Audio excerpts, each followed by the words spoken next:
com alegria que vamos conversar sobre isso.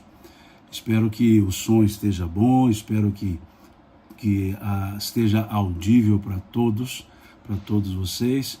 E vamos então conversar um pouco sobre essa ideia, sobre o Espiritismo. Então fica aqui o meu agradecimento aos que estão me acompanhando aqui ao vivo pelo Instagram e os que estão conosco aqui também no YouTube. Então, ora olharei para cima, ora olharei para baixo, porque são duas telas diferentes.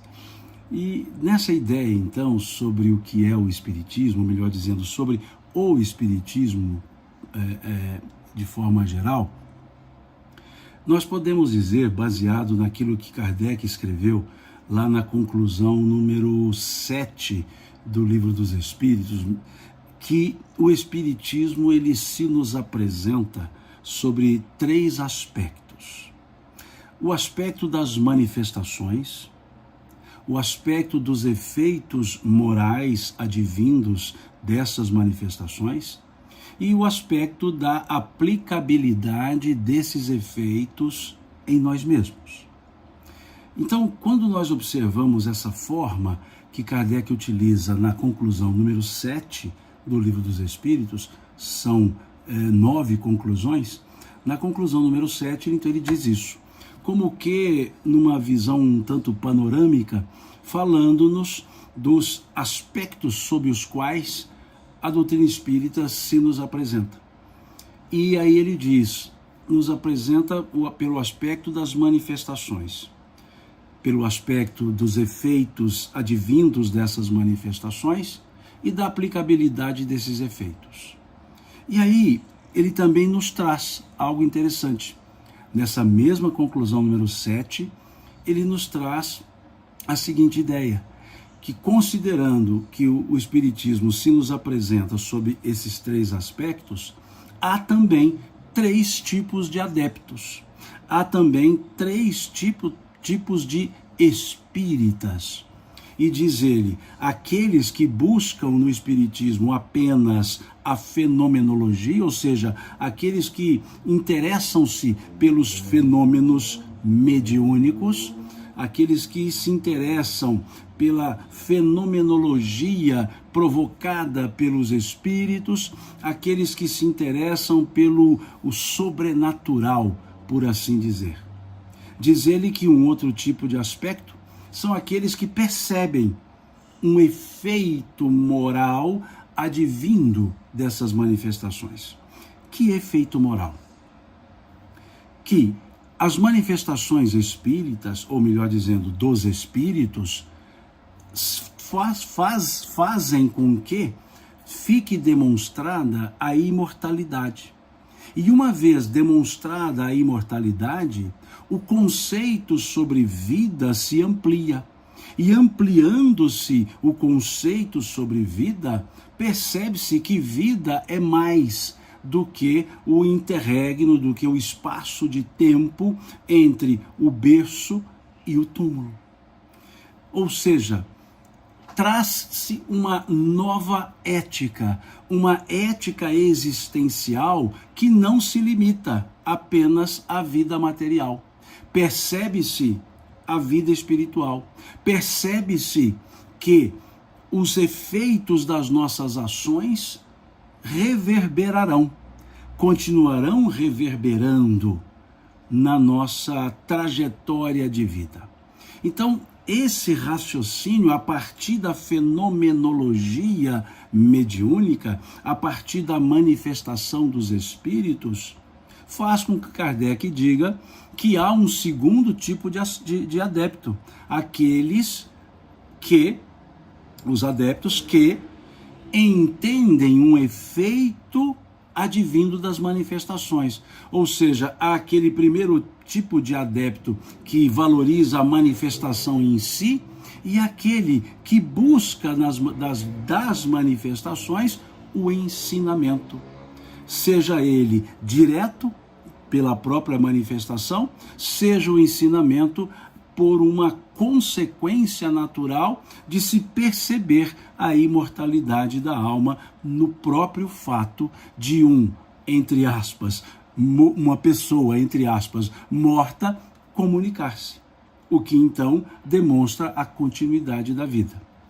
E há um terceiro tipo de adepto que Kardec diz que são aqueles que aplicam nas suas vidas, aplicam para si esses efeitos morais.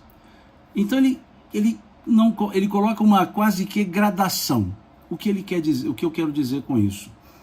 Aqueles que gostam da fenomenologia, aqueles que adoram um fenômeno espiritual, aqueles que refletem em cada fenômeno a cada fenômeno, aqueles que refletem sobre as consequências do fenômeno, e aqueles que, além de refletir, aplicam em si, na sua forma de viver, nos seus conceitos existenciais, aplicam essa moral advinda da própria fenomenologia.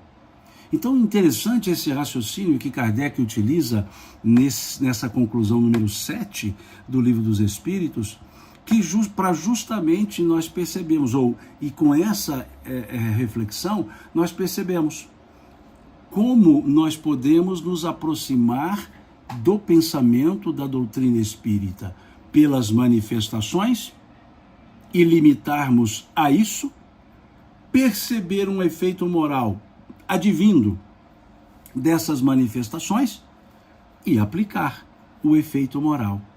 Como assim aplicar o efeito moral? O que é aplicar o efeito moral?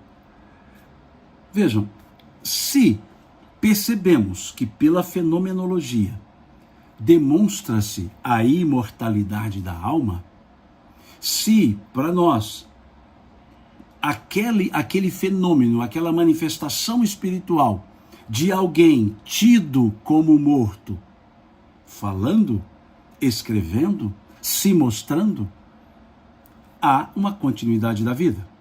Se há uma continuidade da vida, não significa que as consequências dos meus atos não terminam com a morte física. Elas continuam reverberando porque eu continuo vivendo. Ou seja, todos nós continuaremos vivendo, todos nós somos seres imortais. Morre-se o corpo, continuamos, espíritos que somos, vivendo. Então carregamos conosco todas as consequências das nossas ações.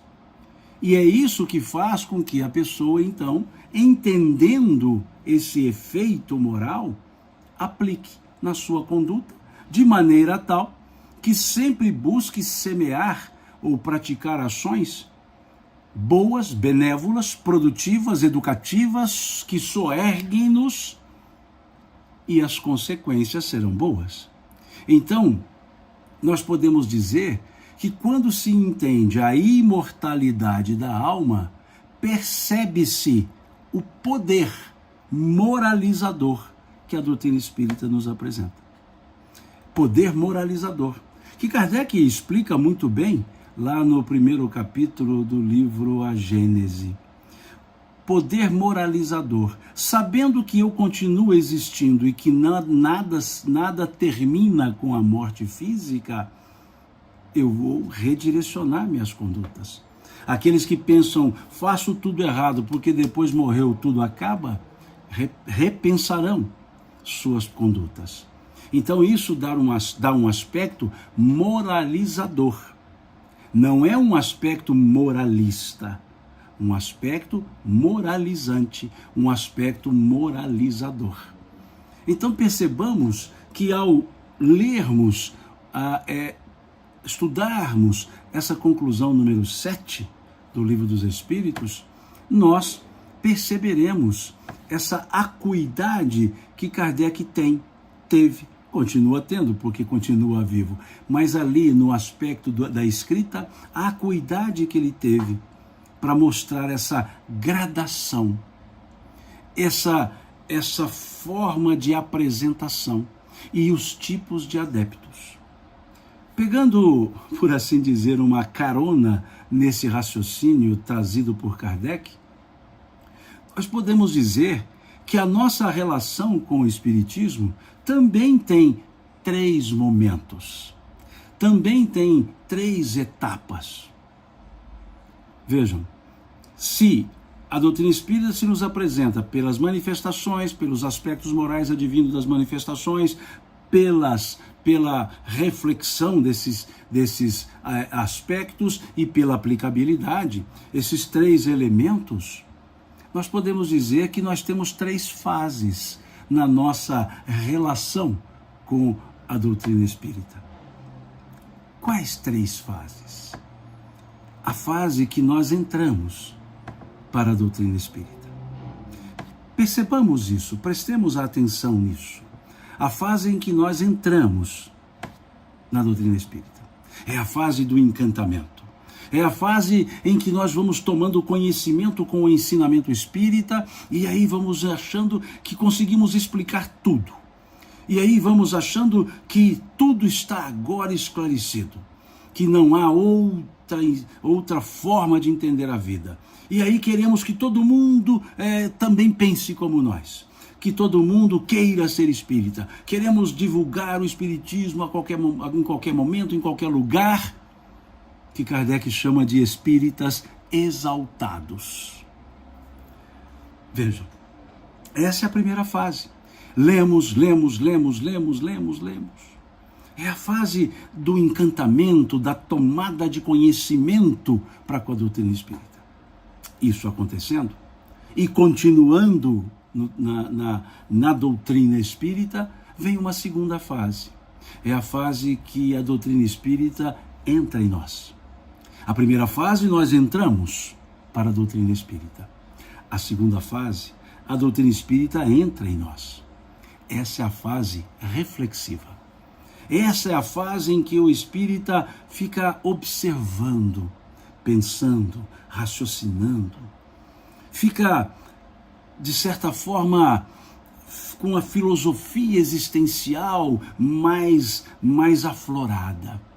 Questiona suas ações, observa seu estado de consciência, busca algumas circunstâncias para que ele possa se melhorar.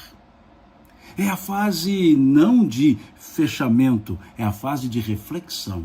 É aquela fase em que busca-se o autoconhecimento, o autoaprimoramento. Então vejamos, a primeira fase, entramos na doutrina espírita, exaltação. A segunda fase, a doutrina espírita entra em nós, reflexão. E assim fazendo, refletindo, estudando, nós chegamos à terceira fase, que é a fase em que a doutrina espírita sai por nós.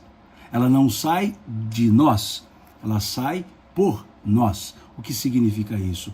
É a fase da aplicabilidade. É a fase em que queremos fazer. É a fase em que não nos contentamos em conhecer. Queremos fazer. É a fase que queremos ser útil. É a fase em que queremos ser úteis, melhor dizendo. É a fase em que queremos servir às outras pessoas. É a fase em que nós desenvolvemos em nós mesmos a compaixão. Não a pena, não o dó, a compaixão. É a fase em que nós nos colocamos no lugar da outra pessoa. É a fase em que entendemos essa horizontalidade na relação humana, que não há ninguém melhor do que ninguém, que não há ninguém superior do que ninguém. Essa fase é a fase da moderação. É a fase em que se pensa muitas vezes antes de te falar. É a fase em que nós queremos sempre ter uma palavra de alento, porque também gostaremus de receber palavras de alento. Então percebamos que são 3 fases no nosso trato com a doutrina espírita. Aqui entramos na doutrina, ficamos jubilosos. Aqui a doutrina espírita entra em nós, ficamos reflexivos. E a fase em que a doutrina espírita começa a sair por nós, que é a fase da ação, a fase do fazer, do servir.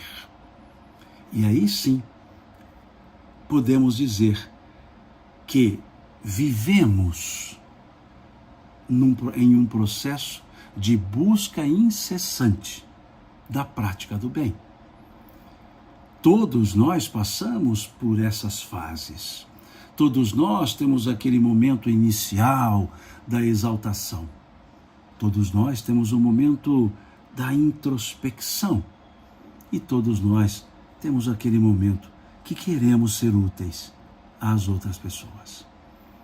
Esse contributo importante que se tem quando se compreende o que oferece a doutrina espírita em termos de conhecimento e entendimento sobre a vida, sobre o viver.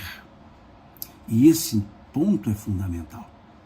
Mas, Simão, e aqueles que tomam contato com a doutrina espírita e acabam se distanciando? Vejamos, quais são, ou o que muitas pessoas buscam no espiritismo? Há pessoas que buscam por curiosidade. É interessante ver aí uns espíritos, ouvir umas comunicações, ler umas psicografias. Será como é que é isso? Eu quero ir lá. Curiosidade. E a curiosidade não fixa ninguém. Porque uma vez suprida a curiosidade, acabou-se o interesse.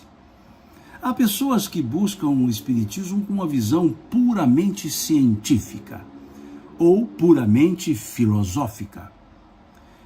E as pessoas que buscam com essa visão puramente científica, puramente filosófica, ficam na reflexão. Ficam na busca de comprovações e desenvolvendo reflexões. E não se consegue perceber a aplicabilidade prática do conhecimento espírita. Então, há pessoas que buscam por curiosidade, há pessoas que buscam uma visão científica ou uma visão eminentemente filosófica. Há pessoas que buscam o espiritismo para buscar respostas às suas dúvidas. Dúvidas diversas, dúvidas pueris, dúvidas superficiais, dúvidas, por assim dizer, fúteis ou dúvidas existenciais. Mas querem respostas para as suas dúvidas, para os seus questionamentos. E não querem nada além disso. Se eu não estou questionando, eu não quero mais nada. Eu só quero aquilo que eu tenho dúvida. Eu quero saber como que é depois. Eu quero saber como é que se encarna. Eu quero saber. E vai ficar nisso. Eu quero saber. Ou seja, a dúvida que trago, quero que esclareça. Há aquelas pessoas que buscam a doutrina espírita para a cura das dores. As dores da alma, as dores do corpo. Há aquelas pessoas que buscam para cessar, mitigar uma dor, um sofrimento. E quando conseguem mitigar a dor, o sofrimento, saem. Porque o que levou a pessoa foi a busca do alento. Recebeu o alento, termina-se a busca. Há outras pessoas que buscam a doutrina espírita pura e simples por um aspecto religioso contemplativo. Religioso contemplativo. O que eu quero dizer com isso? Buscam no espiritismo uma manifestação puramente religiosa, de contemplação em relação ao Criador, de ritos, de rituais, de paramentos, de estruturas religiosas, sem perceber que a ideia religiosa advinda do pensamento espírita é consequência do entendimento. A ideia da consequência religiosa é sinônimo de consequência moral. A religião que faz com que mudemos de comportamento para um comportamento no bem, naquilo que for melhor. Mas buscam um aspecto contemplativo. São aquelas que têm que estar sempre no centro espírita X vezes por semana, têm que tomar passe X vezes por semana, Vejam, todos esses motivos são motivos que levam as pessoas ao espiritismo, mas não, essas pessoas em grande maioria não fixam-se, porque não estão buscando o ensinamento para viver melhor.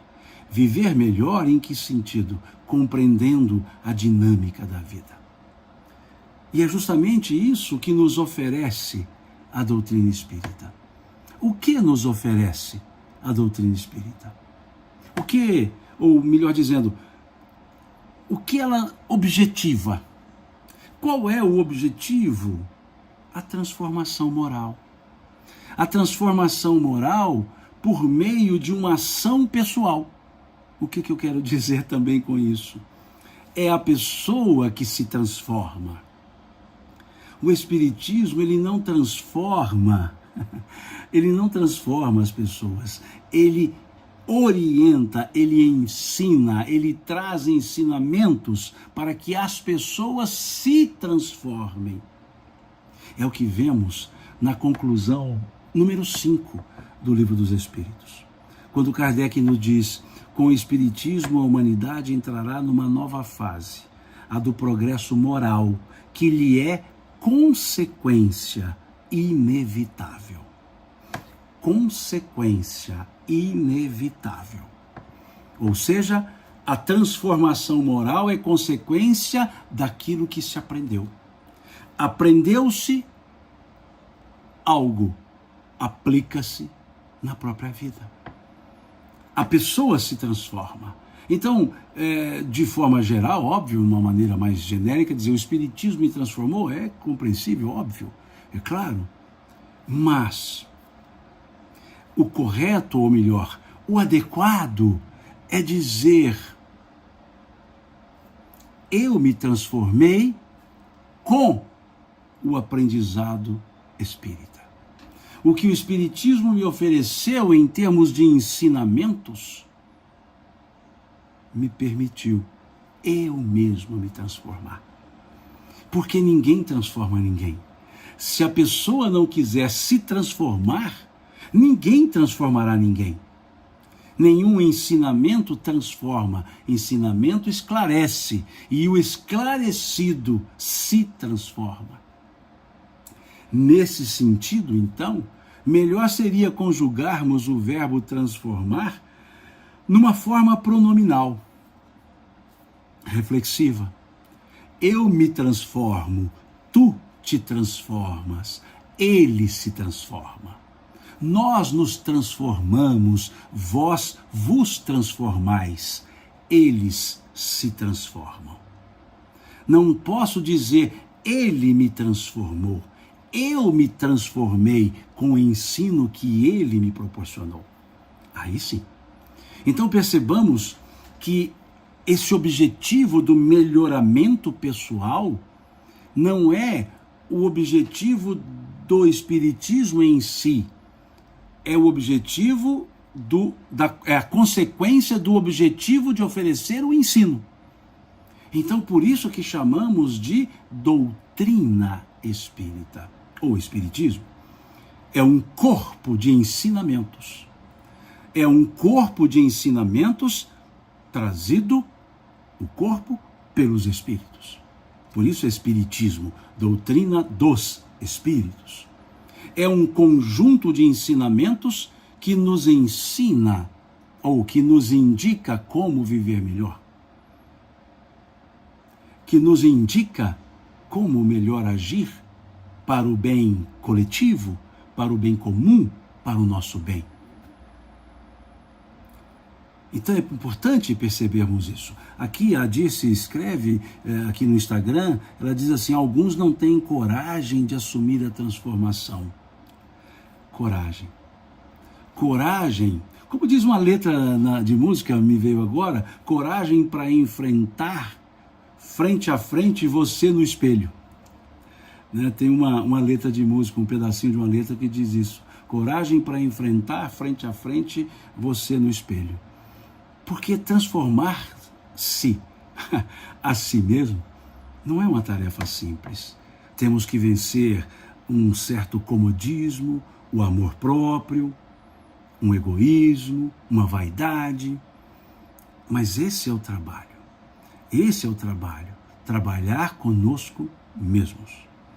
Como disse certa vez o apóstolo Paulo a Timóteo. Ele disse: milita a boa milícia da fé. Guarda com zelo a justiça. Toma posse da vida eterna, para a qual também foste chamado. Olha que interessante. Milita a boa milícia da fé. Por que é uma boa milícia? Porque é uma milícia, é uma luta de nós para conosco. É de mim para comigo. Não lutaremos com ninguém contra ninguém. Lutaremos contra os nossos maus pendores. Lutaremos contra os nossos descaminhos. Lutaremos a favor do nosso melhoramento.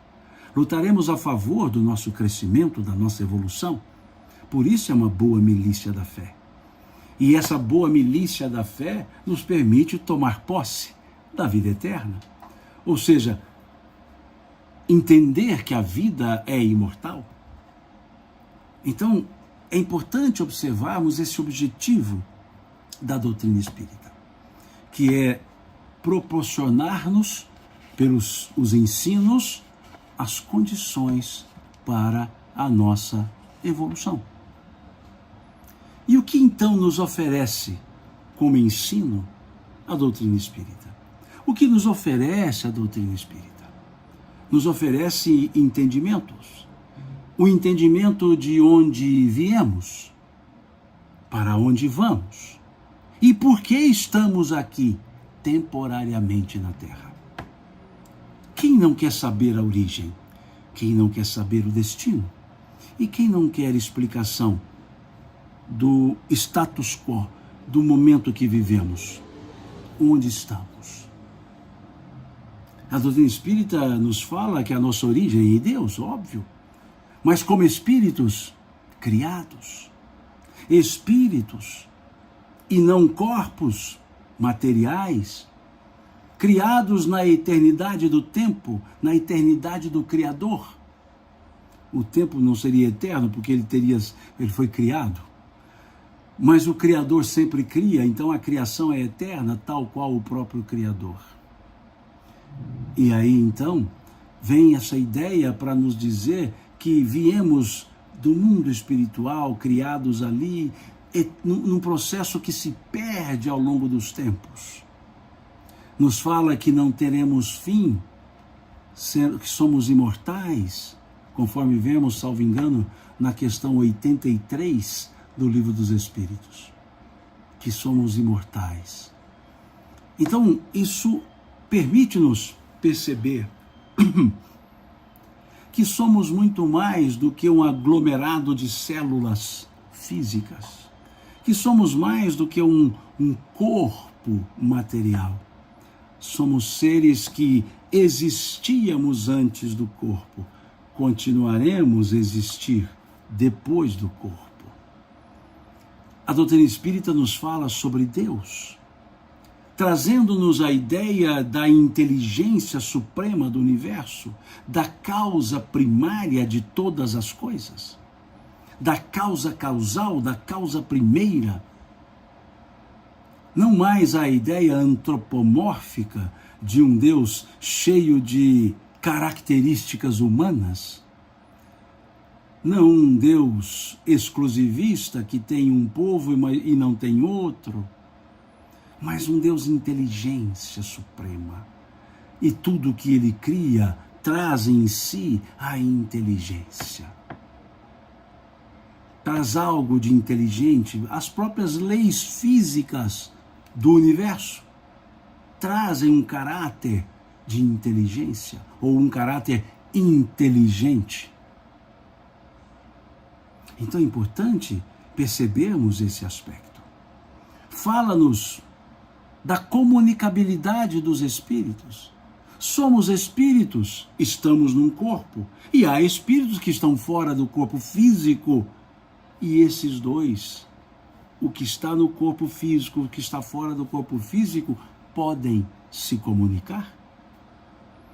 Porque o mundo espiritual e o mundo material, conforme vemos lá, salvo engano, na questão 85 do Livro dos Espíritos, o mundo espiritual e o mundo material interconectam-se.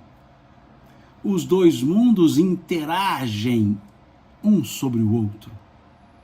Então, por isso é que há comunicabilidade, porque são dois seres semelhantes, com uma diferença de um dos seres estarem no corpo físico, encarnados, numa linguagem mais objetiva do pensamento espírita. E outro está fora do corpo físico, desencarnado, segundo a linguagem mais aplicada ao pensamento espírita. Mas são os dois espíritos. E se são os dois, o encarnado e o desencarnado, espíritos, por que não podem se comunicar? Se a natureza é a mesma. E uma comunicação que se dá pelo pensamento. Podem influenciar em si mutuamente, sim.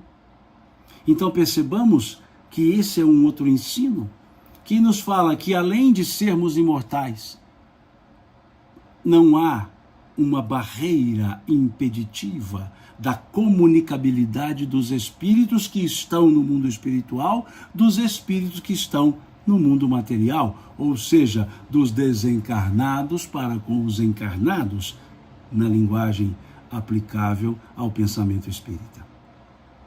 O que mais a doutrina espírita nos traz? Nos fala que esse vir à Terra não é uma vez só. Criados no mundo espiritual, como espíritos que somos, encarnamo-nos, mas não uma só vez. Não uma só vez. Porque seria um contrassenso. Um ser imortal que encarna uma vez só, vive em média 80 anos, e o que fizer em 80 anos determinará as consequências para a imortalidade. O que são 80 anos para um ser imortal? Nada. Para o ser imortal, o tempo não conta. O tempo não faz referência. Então, como que aquilo que é despercebido na imortalidade, que é o tempo, e ainda curto, determinará consequências ad eternas, ad infinitas. Percebamos então o contrassenso de nascer uma só vez, e ainda mais com essa lógica. Por isso a doutrina espírita nos traz uma ideia que é uma lei da natureza, não é invenção espírita. O espiritismo não inventou, e muitas vezes, muitas pessoas até dizem isso, dizem, mas vocês inventaram a reencarnação. Não, a doutrina espírita não inventou. A reencarnação é uma lei da natureza. A doutrina espírita estudou-a, tal qual a lei da gravidade é uma lei da natureza, e alguém se propôs a estudá-la, e alguém não, várias pessoas, desde Newton até os dias presentes. Então, a doutrina espírita nos fala da reencarnação, do nascer várias vezes aqui na Terra, e nos fala o porquê disso, conforme vemos na questão 171 do Livro dos Espíritos, quando se pergunta aos espíritos onde se fundamenta, onde se baseia a verdade, o dogma, a verdade da reencarnação. Ou seja, onde que está fundamentada essa ideia da reencarnação? E os espíritos responderam: na justiça de Deus e na revelação. E dão um exemplo. Na justiça de Deus e na revelação, pois um bom pai sempre deixa abertas as portas para o arrependimento dos seus filhos. Olha que coisa interessante. Os espíritos responderam em consonância com algo que também foi dito por Jesus sobre a bondade. quando ele diz, quem de vós, se vossos filhos vos pedirdes um pão, dará uma pedra. Se vossos filhos vos pedirdes um peixe, dará uma serpente. Se vós, que sois homens maus, fazem boas coisas aos vossos filhos, quanto mais não fará Deus, sendo Ele todo bondade. Olha que interessante, a fala de Jesus faz uma comparação. Se nós que somos pessoas más, queremos o melhor para os nossos filhos, por que Deus não quererá? Sendo Ele todo bondade, Deus não quererá o melhor para nós. E o melhor para nós é dar oportunidade para que reparemos os nossos próprios erros. Daí a oportunidade de voltar à terra, quantas vezes necessárias forem. Porque aqui na terra é o nosso laboratório das nossas próprias experiências evolutivas. É aqui que exercitamos. É o que vemos na questão 230 do Livro dos Espíritos. Quando Kardec, ou quando se pergunta aos espíritos, o espírito, quando no mundo errante, ou na erraticidade, ou seja, no mundo espiritual, evolui, e eles respondem em conhecimento e sempre segundo a sua vontade. Mas só o contato com a matéria lhes permite exercitar o conhecimento adquirido. Ou seja, toda a teoria nós temos no mundo espiritual, a prática é aqui na Terra. Onde o véu do esquecimento nos faz achar que estamos começando do zero. E, na verdade, estamos continuando aquilo que já havíamos começado há séculos, há milênios. Então, a doutrina espírita nos explica, nos ensina, mas nos ensina com lógica. Não é simplesmente tem que ser assim. Não. Não cabe aquele raciocínio lá do personagem Chicó, do Alto da Compadecida, que dizia, eu sei que é assim porque é assim. Não. Pelo meio espírita, tudo pode ser perguntado, questionado, e até mesmo a dúvida. Como dizia Khalil Gibran, a dúvida é o começo do conhecimento. A dúvida é o começo do conhecimento, dizia Gibran, que foi a base para o pensamento de René Descartes, quando ele disse a célebre frase cogitus ergo sum, penso logo sou, que alguns traduziram como penso logo existo. Ele diz, eu tenho dúvidas, e por ter dúvidas eu penso, e se eu penso, eu sou. Ou seja, em outras traduções, eu existo. Porque há uma diferença filosófica entre ser e existir. Não é o foco da nossa conversa. A frase dita por René Descartes foi cogitus ergo sum. Penso, logo sou. E traduziu-se, penso, logo existo. Tudo bem. Existência e essência são coisas distintas. Basta a gente conhecer um pouco o pensamento de Aristóteles. Imanência, essência, existência. Tudo que é, existe, nem tudo que existe é. Essa caneca existe, mas ela não é, porque ela não pensa, porque ela não sabe que ela existe. Eu existo e sei que eu existo porque eu penso. Então, se eu penso, eu sou, e por eu ser é que eu tenho consciência da minha existência. Um animal, ele não tem consciência da sua existência. Ele tem a individualidade, mas não tem a consciência da própria individualidade.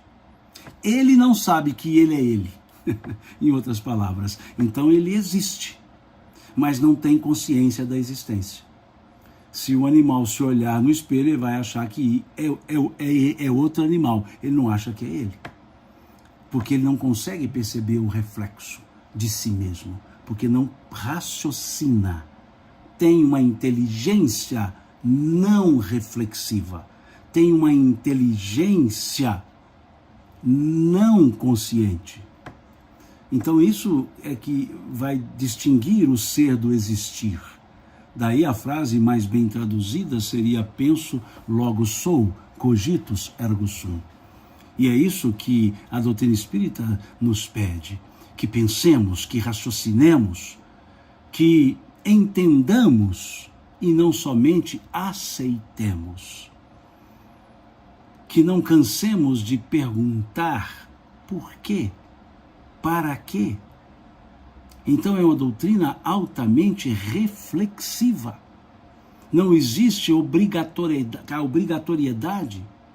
Há até uma frase de Kardec que está lá num compêndio de artigos escritos por Kardec, chamado Obras Póstumas, e lá num dos artigos, que tem por título o Projeto Espírita de 1868, Kardec escreve o seguinte: o Espiritismo não se impõe a quem quer que seja. Ele quer ser aceito livremente, por força das ideias e das convicções. Olha que coisa interessante. Não há imposição. Você tem que aceitar a doutrina espírita. Você tem que ser espírita. Não. Veja o que Kardec escreveu. O Espiritismo não se impõe a quem quer que seja. Ele quer ser aceito livremente por força das ideias e das convicções. Se não desenvolvo as ideias e não me torno convicto, eu não sou obrigado a me manter ali. E o interessante é que essa ideia espírita guarda ressonância com uma outra fala também de Jesus. Quando ele disse: aquele que quiser vir após mim, renuncie-se a si mesmo, pegue a sua cruz a cada dia e me siga. Aquele que quiser. Os ensinos de Jesus também não são impostos. Não é obrigado a aceitar os ensinos de Jesus. Ele disse isso. Aquele que quiser. Mas ele deixou: vir após mim. Não é ir à frente dele. E muitos que dizem seguir a Jesus fazem de tal forma que Jesus é que esteja seguindo a eles, porque eles querem saber mais do que o próprio Cristo, querem ensinar mais do que o próprio Cristo. E o Cristo disse: aquele que quiser vir após mim. E estabelece uma condição: renuncie-se a si mesmo. Em outras traduções, negue-se a si mesmo. Ou seja, deixa o personalismo de lado, deixa o egoísmo de lado. Abra-se para o aprendizado. É isso que ele disse. Deixe de lado o seu personalismo. E ele também diz: pegue a sua cruz a cada dia, ou seja, não ficará isento das suas responsabilidades. E aí siga. Ele diz: e me siga. Então não há imposição. E a reencarnação me permite, por várias vezes, voltar à Terra e continuar o aprendizado. E mais, me permite participar da escolha das provas pelas quais passarei na encarnação. É a questão 258 do Livro dos Espíritos. O espírito antes da sua nova existência corpórea tem consciência do que lhe sucederá? Ou em outras traduções, o espírito tem consciência do que lhe sucederá na vida corpórea? E eles respondem: sim, pois ele mesmo escolhe o gênero de provas pelo qual quer passar. Gênero de provas. Interessantíssimo isso. Nada nos acontece por acaso. Há uma coincidência, entre aspas, da escolha com a oportunidade. E aí, na questão seguinte, a 259, se pergunta: então tudo o que nos acontece na vida foi por nós escolhido? E os espíritos respondem: tudo não é a palavra. Escolheste o gênero, os grandes acontecimentos. os atos comezinhos, as coisas comezinhas são frutos do vosso livre-arbítrio. Escolhemos um gênero e não uma espécie. O que é o gênero? Debilidade física. O que é a espécie? O tipo de doença que eu posso ter. Mas a debilidade física faz parte da minha escolha. Então veja que perfeição, ou vejamos que perfeição, essa lógica trazida pelo pensamento espírita. E um outro aspecto interessantíssimo trazido pela doutrina espírita, a evolução. A evolução. O que é a evolução? É o destino de todos nós. É o destino de todos nós. O único determinismo da lei de Deus é que nós evoluiremos. O único determinismo. Nós evoluiremos. Isso está na questão 116 do Livro dos Espíritos. Quando se pergunta aos benfeitores espirituais, haverá espíritos que permanecerão para sempre nas camadas inferiores da evolução? E eles respondem, não. Todos evoluirão. Todos evoluirão. É o único determinismo. Porque seria também um contrassenso. Seria também o contrassenso nós acharmos que não evoluiremos. Uma criação de Deus, que é a perfeição, Deus, a perfeição, Deus sendo a perfeição, teria como criatura alguém, uma criatura que não pudesse se aperfeiçoar? E mais, sendo essa criatura imortal, ela pode se aperfeiçoar em qualquer momento da imortalidade. Porque do que vale a imortalidade se eu tenho um período curto para me aperfeiçoar? Então, para que ser imortal, ter a vida imortal, se eu não posso, em qualquer momento dela, reformar-me, melhorar-me? Do que adianta ter uma vida imortal sem fim, cujo destino, esse destino do sem fim, será determinado por um período pequeno que eu estou encarnado, que eu estou na Terra? Quer dizer, da imortalidade que não tem fim. O que tem fim, que é a vida material, determinará a consequência. Quando que o finito, vida material, quando que o finito pode determinar as consequências do infinito? Quando que a mortalidade do corpo físico poderá determinar consequências para a imortalidade que somos os espíritos?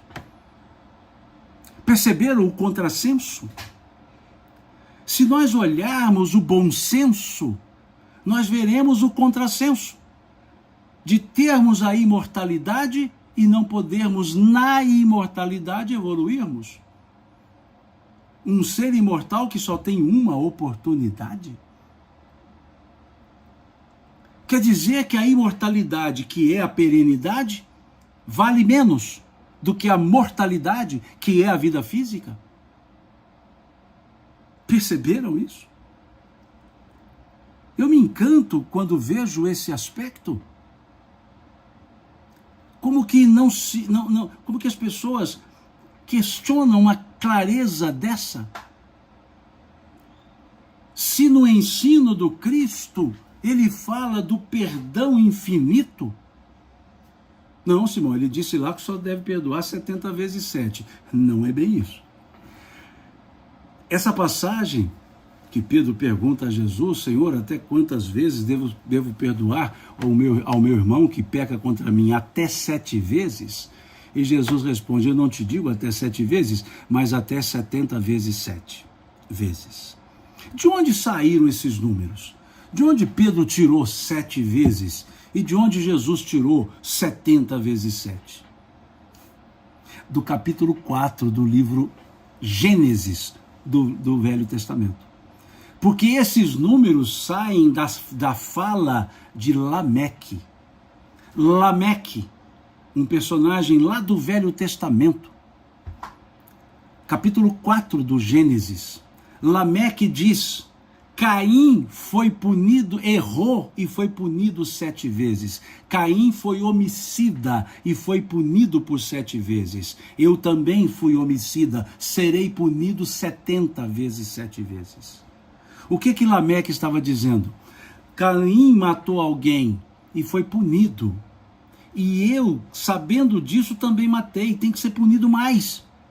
Então, quando Lameque diz que ele teria que ser punido 70 vezes 7, Jesus está dizendo que o máximo do perdão é o máximo da ofensa, ou seja, quantas vezes houver a ofensa, tantas vezes haverá o perdão. Então, se o perdão é infinito, por que ele só pode acontecer na vida física? E qual é a lógica divina que a vida física desse tamanhozinho vai determinar a consequência da vida imortal, da imortalidade, que não tem fim, que não tem tamanho? Por isso todos evoluiremos, mais cedo ou mais tarde, evoluiremos. É o determinismo natural de termos sido criados. Deus é a perfeição. Deus, ele não tem adjetivos. Deus é sempre substantivo. Deus não é bom, Deus é a própria bondade. Deus não é justo, Deus é a própria justiça. Perceberam? Deus não carrega qualificativos. Deus é o substantivo. O que é um adjetivo? É algo que deriva de um substantivo. De um substantivo. Vejam, o que é um adjetivo? Aquilo que deriva de um substantivo. O substantivo bondade gera o adjetivo bom ou boa. O substantivo justiça leva ao adjetivo justo. E aí, na forma sintática, o adjetivo dá qualidades ao sujeito. Tá, mas não observemos a estrutura. Então, Deus é a origem, ele é o substantivo. Então, Deus é a perfeição. Como a perfeição cria imperfeição? É impossível, não é improvável, não. É impossível que a perfeição crie imperfeição. O que eu quero dizer com isso? Deus não nos criou perfeitos, Deus não nos criou imperfeitos. Deus nos criou perfectíveis. O que é perfectibilidade? A capacidade de se aperfeiçoar. Então Deus nos criou com potencial de aperfeiçoamento. Da sua perfeição, Deus nos deu a perfectibilidade. Olha que coisa interessante. Da sua perfeição, ele nos deu a perfectibilidade. Porque o perfeito não faz o imperfeito. Então Deus não nos criou imperfeitos. Deus nos criou perfectíveis. Que na linguagem dos Espíritos, questão 115 do Livro dos Espíritos, criou-nos simples e ignorantes. Olha que coisa interessante. Criou-nos lá no passado dos tempos. Simples e ignorantes. Com toda a capacidade de aprendizagem. E se nós somos perfectíveis, como cortar a perfectibilidade com a morte física? Nós continuamos nos aperfeiçoando. Então, quando dizemos imperfeitos que somos, precisamos entender bem. Imperfeito, prefixo in, o prefixo in significa negação. Eu nego a perfectibilidade, ou seja, eu não quero me melhorar. Aquela síndrome de Gabriela, né? Eu nasci assim, eu cresci assim, você sempre assim.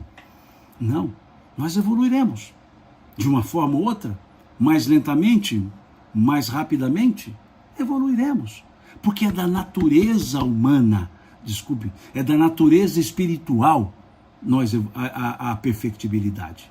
Então, quando falamos que somos imperfeitos, na verdade é que negamos, não queremos evoluir. Nos fazemos de imperfeitos. Mas não somos imperfeitos. Imperfeito é uma qualidade, não é uma essência. Há uma pergunta interessante aqui da Kelly, psicologando, desculpe, que é muito interessante a pergunta dela aqui. Ela disse: Simão, mas como Deus criaria algo que não já fosse perfeito? Perfeito? Perfeito raciocínio. Deus nos criou, Kelly, perfectíveis, para que nós pudéssemos nos aperfeiçoar pelas nossas vontades. Se Deus nos criasse perfeitos, qual o nosso mérito evolutivo? Qual o nosso mérito evolutivo? Que mérito tenho eu em relação a essa camisa que uso? A não ser de ter escolhido-a em uma loja.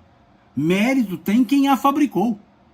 A pessoa, a costureira, montou. Agora eu digo assim, veja como eu sou um excelente alfaiate, costureiro, olha a minha camisa. Mas não fui eu que a fiz. Ela já veio pronta. Se nós já fôssemos criados prontos, perfeitos, eu não poderia dizer, eu desenvolvi a bondade. Por que não? Ela já foi me dada. Que mérito eu teria? Qual o sentido da vida se eu já tivesse sido criado perfeito? Onde estaria o aprendizado? Onde estaria a resultante de um esforço próprio? Percebeu? Então, a evolução é perfeita. A criatura evolui na perfeição do processo evolutivo. Deus criou um perfeito processo evolutivo. Deus criou um perfeito processo de aprimoramento. E o ser criado por Ele desenvolve-se a si mesmo. Porque se Ele me cria perfeito e eu cometo erros, então eu não sou perfeito. Mas se Ele me cria, aí vem um outro aspecto importantíssimo, Kelly. Vem um outro aspecto. Deus não pune ninguém. Deus não pune ninguém. Por quê? Sendo Deus onipotente, toda a potência, sendo Deus onisciente, sabe tudo o que vai acontecer, se eu cometo um erro, Ele sabe que eu cometeria o erro, não me impede, e depois me pune, Deus é injusto? Porque Ele poderia ter me impedido e não impediu, e depois me pune. Eu devia dizer para ele, mas senhor, o senhor tem que punir ao senhor mesmo, que o senhor podia ter me evitado, o senhor sabia que eu ia errar, deixou eu errar, para depois me punir? Então vejamos que com esses raciocínios não tem espaço para a bondade e justiça de Deus, porque Deus não pode ser punitivo, Ele não pode punir aquilo que Ele podia ter impedido. Então Deus deixa para que nós mesmos nos responsabilizemos por aquilo que fazemos. É até uma lei newtoniana, toda ação gera uma reação de igual força, de igual potência, ou seja, lei de ação e reação, lei de causa e efeito. E Deus não atua dizendo, vou punir o Simão. Não, já está na estrutura da lei de causa e efeito. Tudo que eu fizer gerará um efeito. Se o que eu fizer for ruim, o efeito será danoso. Se o que eu fizer for ruim, o efeito será de bem-aventurança. Veja que perfeição é a dinâmica da lei de Deus. Do que valeria a nossa inteligência se nós não podemos utilizá-la para o nosso crescimento? Então Deus daria, criando perfeito, quer dizer que um estaria mais perfeito que o outro, já que há alguém que é mais bondoso que o outro, então quer dizer que um é mais perfeito que o outro, mas não dá para falar mais perfeito. Porque se eu digo que essa mão é mais perfeita que essa, é porque essa não é perfeita. Perfeição é o absoluto. Não tem como eu dizer que essa mão é mais perfeita que essa. Se essa é mais perfeita, é porque essa não é perfeita. Então, a perfeição é o ápice. Por isso, Deus é perfeito. Nós todos somos perfectíveis. E o nosso nível máximo de perfeição não é a perfeição divina. Ele é o limite.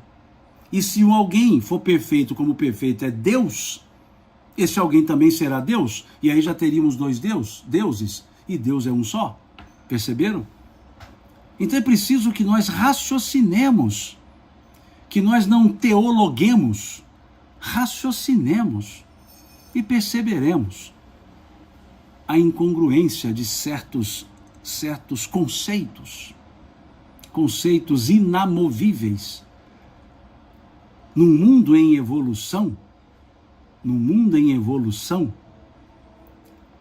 nada pode ser inamovível, porque tudo evolui. Então é preciso que entendamos, Deus nos cria perfectíveis, ou seja, nos deu a essência para que nós nos aperfeiçoemos. A perfeição dele é tamanha que ele nos dá a condição para que nós nos aperfeiçoemos. E aí entra um outro elemento importantíssimo, o livre-arbítrio, a livre escolha, como bem disse o Cristo, aquilo que o homem plantar, aquilo que o homem semear, isso mesmo colherá. Ninguém colhe figos de abrolhos. Então, vejamos, quem é o colhedor, o coletor das nossas semeaduras? Nós mesmos. E aí cria-se a solidariedade entre as encarnações, porque são encarnações de um mesmo espírito. Por isso, o que eu faço em uma pode reverberar numa outra, imediata ou até mediata ou pós-mediata. Uma perfeição à lógica divina. Então isso nos leva a perceber que a única coisa que a doutrina espírita nos pede é que nós, ao aprendermos, melhoremos-nos em conduta, em essência. O que ela nos pede é que nos aprimoremos sempre. Há até uma fala de Kardec no item 4 do capítulo 17 do Evangelho segundo o Espiritismo, que ele diz: reconhece-se o verdadeiro espírita pela sua transformação moral e pelos esforços, veja que interessante, pelos esforços que empreende no sentido de domar suas más inclinações. Esforços. Não se pede o resultado sem a atitude. Espera-se a atitude no bem. Espera-se o esforço para domar as próprias inclinações. Antes dos papéis sociais, descubramos-nos nós mesmos, a essência que nós somos, e trabalhemos conosco. Transformemo-nos paulatinamente, gradativamente. Esforcemo-nos por nos melhorar paulatinamente, gradativamente. Nada acontece de uma vez só, de uma noite para o dia. A evolução não se dá por saltos, se dá passo a passo, dia após dia. Como dizia o Cristo, primeiro a semente, depois a espiga, depois o grão para encher a espiga. Falas de Jesus. Primeiro a semente, depois a espiga, depois o grão para encher a espiga. Ou seja, primeiro a semente para que surja a planta, para que a espiga apareça depois, para que o grão encha a espiga e para que se colha novamente. Tudo tem um tempo de maturação. Então a evolução não é um ato imediato. A evolução é fruto de um entendimento, de um exercício, de uma experiência, de uma fixação. É isso em tese, ou melhor, em resumo, que a doutrina espírita nos oferece. É isso que eu creio. As pessoas me perguntaram e me mandaram muitas mensagens.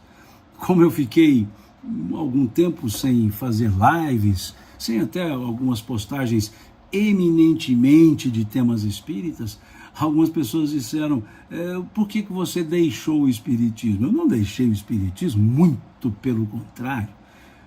Eu continuo estudando, refletindo, participando das atividades, sim. Por quê? Porque, para mim, a doutrina espírita me abre um sentido para a vida. Para mim, a doutrina espírita me indica o que é de fato viver. Para mim, a doutrina espírita me traz elementos reflexivos que me permitem lidar com as adversidades, que me permite viver na dificuldade e também na facilidade, que me permite viver na miséria ou na abundância. Me dá um senso de rumo certo, me dá um senso, um refrigério para lidar com os acontecimentos da vida. Como deixar de estudar, refletir sobre ensinamentos que nos dão um roteiro para viver melhor, mais sereno, mais equilibrado? Daquelas 3 fases que eu falei no início, eu creio que a grande maioria esteja entrando na segunda, eu esteja entrando na segunda, ou seja, refletindo um pouco mais, refletindo o que eu posso fazer melhor, refletindo em que eu posso me melhorar. Então é isso. E quando eu vi várias pessoas mandando para mim essas mensagens, como é que o pessoal gosta de falar? No privado, inbox, perguntando, falando assim, irmão, fala um pouco, por que você é espírita?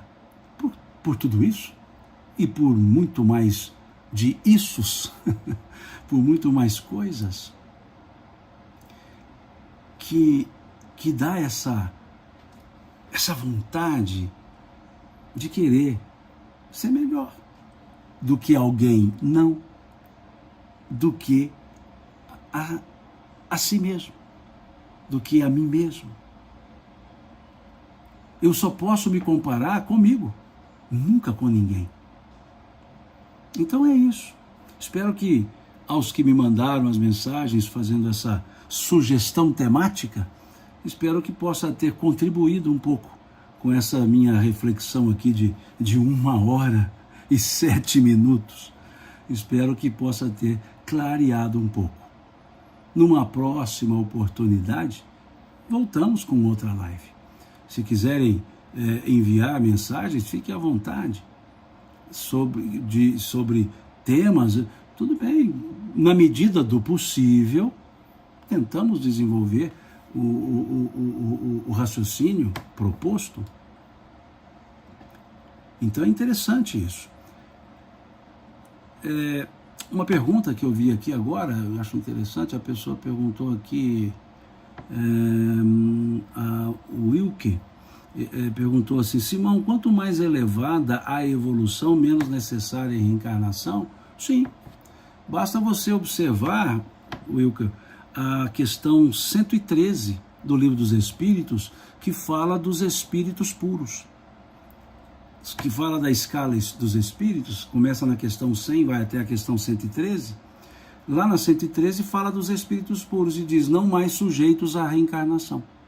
Então, o processo reencarnatório, o processo encarnatório é para o nosso crescimento, para o nosso melhoramento. Os que atingiram o nível de melhoramento possível num dado processo, não precisam do meio de evolução que já passaram por ele. Então, quanto mais evoluído, menos necessidade se tem de reencarnar. Questão 113 do Livro dos Espíritos. E eu sugiro que leia também, lá da questão 166 até a questão 171, 173, que vai falar da volta do espírito ao mundo material, ao mundo corporal, que começa justamente na questão 166, quando Kardec pergunta ao espírito que não atingiu o grau de perfeição em uma dada existência corpórea, como faz para se melhorar? Os espíritos respondem, suportando a prova de uma nova encarnação. E aí Kardec segue uma sequência de perguntas sobre esse aspecto, né? E aqui é uma pergunta interessante, não vai dar para eu responder todas, senão vocês vão cansar, que já tem 1h09 que eu estou aqui com vocês. Simão, por que tem pessoas que morrem bem jovens e outros bem velhos? Bom, primeira coisa é que todos nós somos velhos enquanto espíritos. Nenhum espírito foi criado agora há pouco. Então há pessoas que morrem com pouco tempo aqui na encarnação. E aí eu entendi, o jovem aqui da encarnação, e o velho aqui da encarnação, o idoso. Todos nós, quando encarnamos com um propósito de atitudes e um propósito temporal. Todos nós temos uma determinada prova existencial. E há provas existenciais que nelas encontra-se o período da permanência terrena. Aquele período de desencarnar mais cedo ou mais tarde, no aspecto temporal, mas nunca será mais cedo ou mais tarde no aspecto das próprias provas estabelecidas. Então, o desencarnar mais jovem faz parte daquela prova de quem retorna e prova dos que ficam também. Prova daqueles que estão aqui na Terra, que sentem uma partida muitas vezes, ou o distanciamento de uma pessoa. Então, é interessante nós percebermos esses aspectos, que a quantidade de tempo na Terra está atrelada à necessidade das provas que temos. E não há morte antes da hora, a não ser provocada pelo suicídio. O suicídio é uma morte deliberada pela própria pessoa. Agora, salvo o suicídio, todas as outras são naturais, ou seja, fazem parte da prova estabelecida. Simão, e a morte por acidente? Aí também precisamos pensar de uma forma um pouco mais profunda. Dentro de uma justiça de Deus, não há acidentes, no sentido que damos essa palavra. Acidente é aquilo que não era para acontecer e aconteceu. Não é bem assim. Um acidente, se ele não foi provocado pela própria pessoa, seja por imperícia, por imprudência, por negligência, se nenhum desses elementos está presente ali naquele acidente, não é acidente, é uma morte programada para aquela maneira de acontecimento. Agora, se há uma desídia, ou seja, se há uma imperícia, se há uma negligência, se há alguma outra ação de imprudência de uma pessoa, não é acidente, é suicídio. Perceberam? Se eu entro numa curva que está dizendo para eu entrar a 60, eu entro a 200, foi uma imprudência. E a imprudência gerou o ato, e o ato acabou gerando a morte do corpo. Isso foi suicídio. Isso não foi um acidente, foi um suicídio. E suicídio pela imprudência. Sabia do risco ao qual se estava exposto, assumiu a consequência, assumiu o resultado. É o que na linguagem jurídica passou a se chamar dolo eventual. Ou seja, eu sei do resultado, não me importo com ele, não quero causá-lo, mas não me importo com ele. Não tomo os deveres de providência para isso, ou de previdência até, melhor dizendo. Então, não é acidente, é suicídio. Se não é imperícia, negligência, imprudência, desídia, é uma condição programada. Então, a morte sempre está programada nas condições naturais. Só é alterada nas condições artificiais. E quais são as condições artificiais? O suicídio. Então, espero que tenha dado uma ideia. Eu posso deixar aqui uma proposta, se vocês concordarem, para que não alongue mais aqui o tempo nosso, de fazer uma outra live para fazermos as trocas de ideias, ou seja, ficarmos aqui lendo no Instagram e respondendo, lendo aqui no YouTube e respondendo, se óbvio, se eu souber responder, por óbvio, né? Porque se eu não souber, eu não vou me atrever a responder. Podemos fazer assim, né? E aí, sem data marcada, eu como disseram alguns aqui, mas que surpresa, você não avisou? Eu não avisei nem para mim mesmo. Eu cheguei em casa e tomei um lanche e falei assim para minha esposa, eu vou fazer uma live. Ela falou, o quê? Eu falei, vou fazer uma live. Ela falou, qual o tema? Eu vou ver. Aí abri as caixas de perguntas aqui, tem várias questões sobre o espiritismo. Tá bom, falo sobre isso. Então foi não programada mesmo, nem por mim, né? E nem eu sabia que eu faria. Então é isso. Muito obrigado pela paciência de vocês, de ter estado aqui comigo. Muito obrigado por essa cordialidade, por esses cumprimentos, né, de alegria, dizendo que bom que você fez a live, estou te vendo agora, né? Sim, né, que bom que vocês entraram, isso é que eu falo. Que bom que vocês estão aqui acompanhando, né? Que bom que eu tenho essa companhia de vocês, tá certo? Muito obrigado mesmo, e numa outra oportunidade, também não programada, pelo menos não adredemente programada, a gente se encontra, né, nessas lives, tá? Eu acho que assim fica mais tranquilo, né? Já que todos nós temos compromissos e não posso dizer amanhã estarei aqui. Quem sabe amanhã estarei, quem sabe não. Quando for possível, com alegria, eu abro uma outra live para a gente conversar e trocar ideia. Deus abençoe a todos vocês, e por essa cordialidade, essa paciência, Deus lhes pague. Fiquem todos com Deus e até uma outra oportunidade, se Deus quiser. Fui bastante mineiro nesses com Deus aqui, né? Então, mineiramente falando, fiquem com Deus, Deus lhes pague, e se Deus quiser, nos veremos novamente. Até.